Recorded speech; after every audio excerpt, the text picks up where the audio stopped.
कहानी एक काफी कोल्ड आइसोलेटेड जगह से शुरू होती है। ये एक ऐसा इलाका है जहाँ सारा साल टेम्परेचर बहुत ज्यादा रहता है, इसी वजह से यहाँ लोग भी नहीं रहते। ऐसे में इस जगह देर रात हम एक लड़की को भागते हुए देखते हैं। वो बहुत ज्यादा परेशान दिख रही थी, रो रही थी और बार बार पीछे मुड़कर देख रही थी। उसके पीछे तो हमें कोई नजर नहीं आता, मगर जरूर वो किसी से जान बचाकर भाग रही थी, क्योंकि उसके चेहरे पर गहरा जख्म था। मगर कब तक वो ऐसे बर्फ के ऊपर भाग सकती है, वो भी नंगे पाँव। सीन बदलता है और हम इस फिल्म के मेन कैरेक्टर को देखते हैं, जो एक शिकारी और माहिर ट्रैकर है जिसका नाम है कोरी। वो इस फील्ड में बहुत सालों से काम कर रहा है। उस जगह का हर कोना उसे पता है। शिकारी है तो जंगली जानवरों के फुटप्रिंट्स ट्रैक करना भी उसे आता है। तो ऐसे ही एक दिन जब वो शिकार पर निकला तो जानवरों के फुटप्रिंट्स का पीछा करते करते उसे इंसान के फुटप्रिंट्स मिलते हैं, जैसे कोई भाग कर गया हो। वो इन्हें फॉलो करते हुए आगे बढ़ता है और इसे एक लड़की की लाश मिलती है, और ये वही लड़की थी जिसे हमने स्टार्टिंग में देखा था। कोरी नोटिस करता है उसके जिस्म पर कुछ खास गर्म कपड़े नहीं है, ना ही उसने जूते पहने हुए थे। इसके हाथों और पैरों में फ्रॉस्ट बाइट के गहरे जख्म थे और उसके प्राइवेट पार्ट से भी ब्लीडिंग हुई थी। इसका जिस्म ठंड में जम चुका था, मगर फिर भी पहली नजर में ही कोरी उसे पहचान लेता है। ये नेटली है, उसकी दोस्त मार्टिन की बेटी। फौरन कोरी उस क्राइम को रिपोर्ट करता है। पुलिसमैन इसका दोस्त ही था और वो FBI में इन्फॉर्म करता है। वक्त गुजरता जा रहा था, बर्फ का तूफान भी शुरू हो चुका था। फुटप्रिंट्स मिट सकते थे, मगर फिर भी इन्वेस्टिगेशन शुरू करने के लिए उन्हें FBI की परमिशन की जरूरत है। कुछ वक्त बाद एक FBI एजेंट जैन आती है, तो कोरी बेन और जैन को लेकर नेटली की लाश के पास जाता है। लाश की हालत देखकर जैन को लगता है ये कोई मर्डर है, मगर कोरी कहता है यहाँ पर और किसी के फुटप्रिंट्स नहीं थे, ना कोई ट्रैक था। नेटली को जख्म तो जरूर हैं जो किसी और ने दिए हैं, लेकिन इसकी मौत ठंड की वजह से ही हुई है। मगर इस इलाके में वो कहाँ से भागकर आ रही थी? इस जगह से सबसे करीब लिटिल फीदर हाउस है, लेकिन वो भी 3.5 मील दूर। उसके आगे एक ड्रिलिंग कंपनी का प्राइवेट साइट है, वर्कर्स के लिए मेकशिफ्ट घर है। पता नहीं कैसे, बट कोरी बहुत कॉन्फिडेंटली कह रहा था नेटली को वो बहुत अच्छे तरीके से जानता था। वो बहुत बहादुर थी और जरूर बहुत देर से भाग कर आ रही थी। बहुत देर तक इस कंडीशन में रहने और सांस लेने की वजह से ही उसकी मौत हुई है। उस लाश को पोस्टमार्टम के लिए भेजा जाता है। पता चलता है नेटली के साथ कई आदमियों ने मिलकर गलत किया था। जरूर उसने खुद को बचाने की कोशिश की होगी, इसी वजह से इसके जिस्म में इतने सारे जख्म थे। मगर मौत की वजह ठंड है, मतलब कोरी बिल्कुल सच कह रहा था। इसे मर्डर तो नहीं कहा जा सकता था, तो फिर FBI की तरफ से कोई केस भी नहीं बनता। लेकिन जैन जानना चाहती थी कि उस लड़की के साथ हुआ क्या था, तो वो कोरी से मदद मांगती है और नेटली के पेरेंट्स से मिलने जाती है। जैन को बस इतना पता चला कि नेटली का एक फ्रेंड था जिसे वो पसंद करती थी, मगर ये फ्रेंड कौन है इसके बारे में नेटली के वालिद मार्टिन को कुछ खास नहीं पता। जैन के साथ कोरी भी वहाँ पर क्या था, तो मार्टिन और कोरी के दरमियान कुछ बहुत ही पर्सनल बातें होती हैं। हमें पता चलता है कि कोरी की भी एक बेटी थी, एमिली, जिसकी मौत 3 साल पहले हो चुकी है। मतलब इन दोनों ने ही अपनी बेटियों को खोया है। इस वक्त वो एक दूसरे के दुख को समझ सकते थे। मार्टिन कोरी से रिक्वेस्ट करता है जिस किसी ने भी उनकी बेटी के साथ ये सब किया है उसे ढूंढ निकाले और ऑन द स्पॉट इसे मार डाले, जो कोरी करने के लिए राजी भी हो जाता है और प्रॉमिस करता है, क्योंकि उसे भी पता है कानून यहाँ पर कुछ नहीं कर सकता। ऐसे एक्सट्रीम मौसम में सबूत मिटाना, कानून की आंखों में धूल झोंकना बहुत ही ज्यादा इजी हो जाता है। मार्टिन का बेटा जो लिटिल फीदर वालों के साथ रह रहा था, कोरी और जैन उससे मिलने जाते हैं कि शायद वो अपनी बहन के फ्रेंड के बारे में जानता हो। तफ्तीश करने पर इन्हें पता चलता है कि नेटली के भाई को ये तक नहीं पता कि उसकी बहन मर चुकी है, मगर उससे कोरी को नेटली के फ्रेंड के बारे में पता चल जाता है। इसका नाम है मैट और वो लोकल ड्रिलिंग साइट में काम करता है। उधर जैन और बेन जब अंदर इंटेरोगेट कर रहे थे, उसी वक्त बाहर कोरी को उस घर के सामने एक ट्रैक पहाड़ के दूसरी तरफ जाते हुए दिखाई देता है। मतलब कोई उस तरफ गया था, मगर उसके लौटने का कोई भी निशान नहीं है। जैन के कहने पर वो दोनों उसी वक्त उस ट्रैक को फॉलो करते हैं और इन्हें वहाँ पर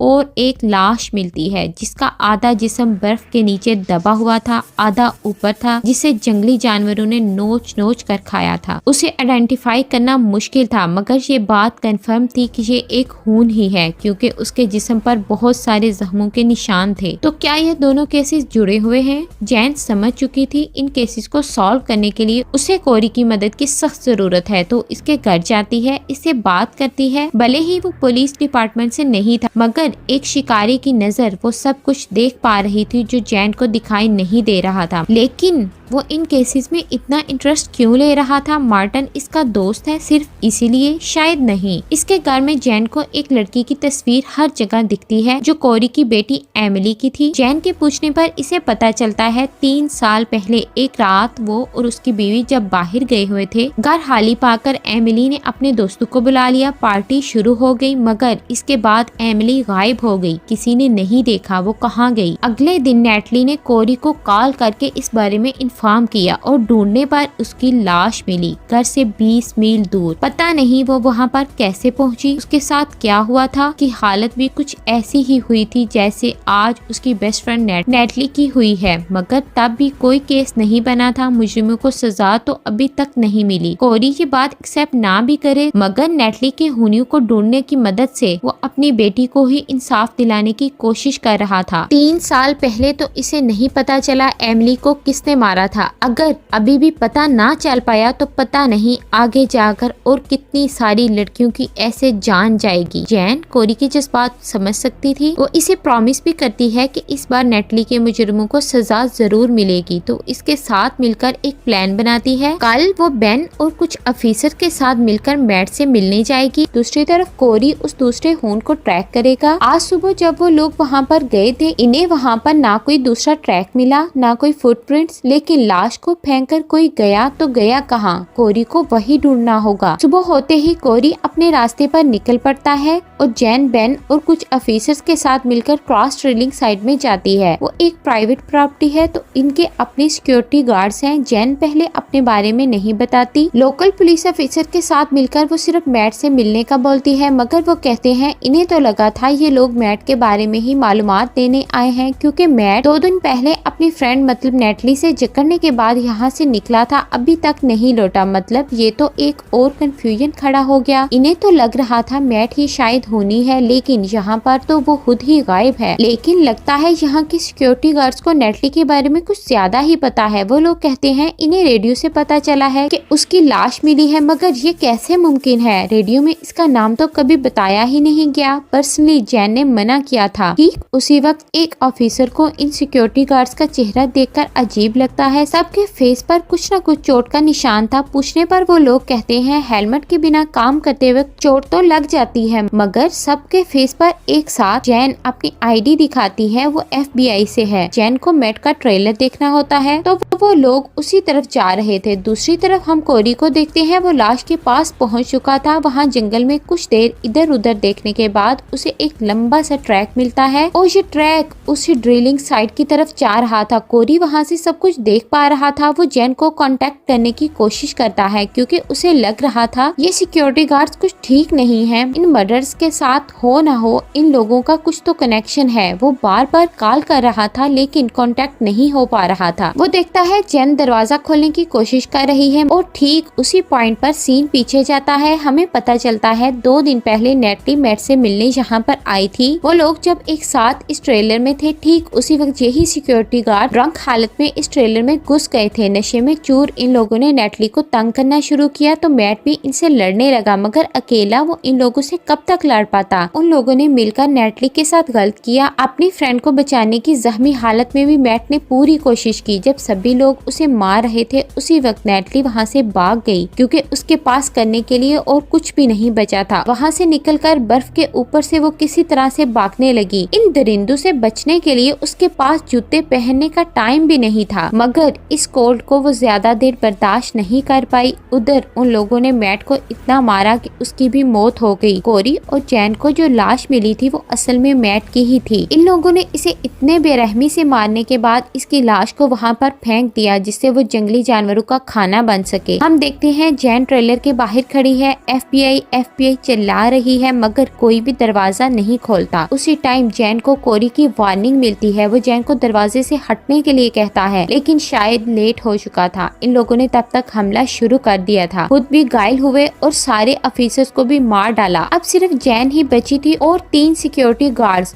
वो लोग जैन को भी मारने वाले थे, लेकिन तभी अचानक से उन्हें कोई शूट करने लगता है। एक के बाद एक को गोली लगी थी, अभी सिर्फ एक ही बचा था और वो ही इन सब में सबसे ज्यादा गुनहगार था। वो भागने में कामयाब हो जाता है। जैन जख्मी हो चुकी थी, कोरी उसे बचाता है और पता चलता है उसने ही लास्ट मोमेंट्स पर गार्ड्स को शूट किया, लेकिन एक तो अभी भी जिंदा है। तो जैन कोरी को इसे ढूंढने के लिए कहती है। कोरी एक बहुत ही टैलेंटेड शिकारी की तरह बहुत ही इजीली अपने शिकार को ढूंढ लेता है, मगर मारता नहीं, बस इसे पहाड़ के बिल्कुल टॉप पर ले जाकर छोड़ देता है और कहता है अगर इसने अपना गुनाह कबूल किया तो वो इसे जाने देगा। वो अपना गुनाह कबूल करता है और कोरी वादे के मुताबिक उसे छोड़ देता है, मगर जब वो भागने लगता है वो देखता है कोरी ने तो उसके शूज ही ले लिए थे। नंगे पाँव वो कब तक चल पाएगा, और यही कोरी का बदला था। वो इसे मारना नहीं चाहता था, बल्कि वो ही दर्द देना चाहता था जो नेटली को मिला। वो चलना शुरू करता है, मगर कुछ देर जाते ही नेटली की तरह उसके मुंह से खून निकलने लगता है और मर जाता है। फाइनल सीन में हम देखते हैं कोरी अपने दोस्त से मिलने गया है। इसने अपना प्रॉमिस पूरा किया, नेटली के गुनहगारों को सजा मिली। उधर जैन भी हॉस्पिटलाइज थी। वो फिजिकली रिकवर तो कर रही थी, मगर मेंटल ट्रॉमा से बाहर निकलने के लिए उसे शायद कई दिन लग जाएं। ये मूवी यहीं पर खत्म हो जाती है।